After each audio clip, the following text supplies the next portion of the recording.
Iya, kebetulan saya bawa ini ya.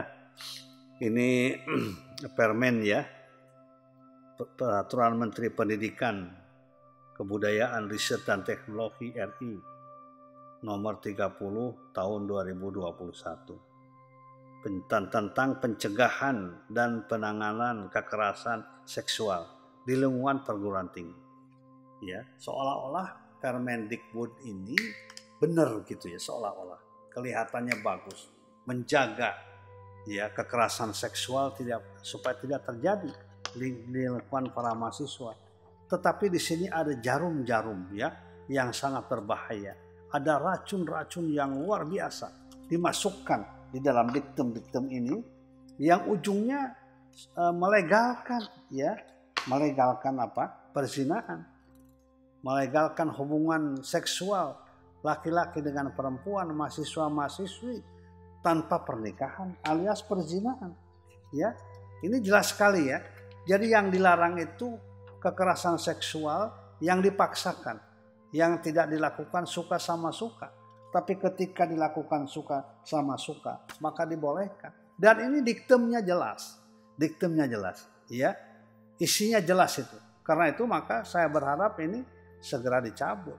Jangan dijadikan sebagai peraturan-peraturan yang seolah-olah baik, seolah-olah menjaga pergaulan, ya, karena ini akan melegalkan perzinahan. Bisa dibayangkan oleh kita, ya, tidak dilegal apaan pun juga sudah luar biasa sekarang ini kan, hubungan laki-laki perempuan, perzinahan, ya, tanpa pernikahan, apalagi ketika dilegalkan, ya, atas nama hak asasi manusia. Saya kira bertanggung jawab ini ya, pemerintah bertanggung jawab terhadap Allah Subhanahu wa Ta'ala kelak kemudian hari. Ini dosanya kalau sampai dilaksanakan, dosa turunan ini akan terwariskan sepanjang masa. Bayangkan ini. Jadi karena itu saya berharap kepada para pimpinan perguruan tinggi, ya, misalnya para rektor, yayasannya juga ikut menghambat supaya tidak terjadi. Karena ini bukan sekedar masalah peraturan biasa, ini peraturan yang luar biasa menyesatkannya dan merusaknya.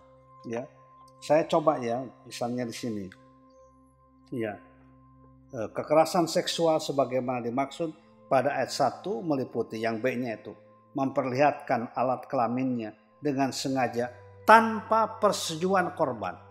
Bayangkan tuh. Jadi tanpa persetujuan korban. Jadi kalau disetujui boleh. Ya. Jadi overspell dalam bahasa hukum, overspell itu perzinahan.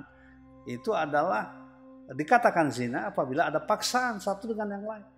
Tapi ketika dilakukan suka sama suka, senang sama senang dengan saling menyetujui, maka dibolehkan.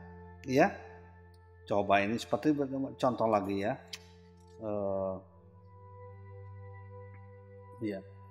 Menggugah foto tubuh dan atau informasi pribadi korban yang bernuansa seksual tanpa persetujuan korban. Yaitu tanpa persetujuan. Kalimat-kalimat ini yang menurut saya sangat membahayakan. Oleh karena itu kita maklumi dan memang seharusnya apabila pimpinan ormas Islam yang tergabung dalam MOI, ya, kemudian sahabat-sahabat saya, para pimpinan organisasi Islam yang lain, para guru besar dari berbagai kalangan prihatin dengan Permendikbud yang ini nomor 30 2021. Mudah-mudahan segera diberikan kesadaran bersama-sama bahwa ini sangat membahayakan. Jangan dibiarkan. Ini mengundang laknat, mengundang azab dari Allah Subhanahu wa Ta'ala. Di dalam hadis dikatakan begini, iyyaka wazina, ya, fa inna fi arba'ata khisalin. Sesungguhnya dalam perzinahan itu ada 4 hal yang sangat membahayakan. Oleh karena itu maka perlu dijauhi oleh kita, oleh siapapun juga, ya, harus menjauhi perbuatan zina ini. Iyyaka wazina, itu bahasanya ya. Jauhi oleh kalian perbuatan zina. Fa inna fi arba'ati khisalin, karena pada perbuatan zina ini ada 4 hal yang sangat membahayakan. Apa yang 4 hal yang membahayakan itu?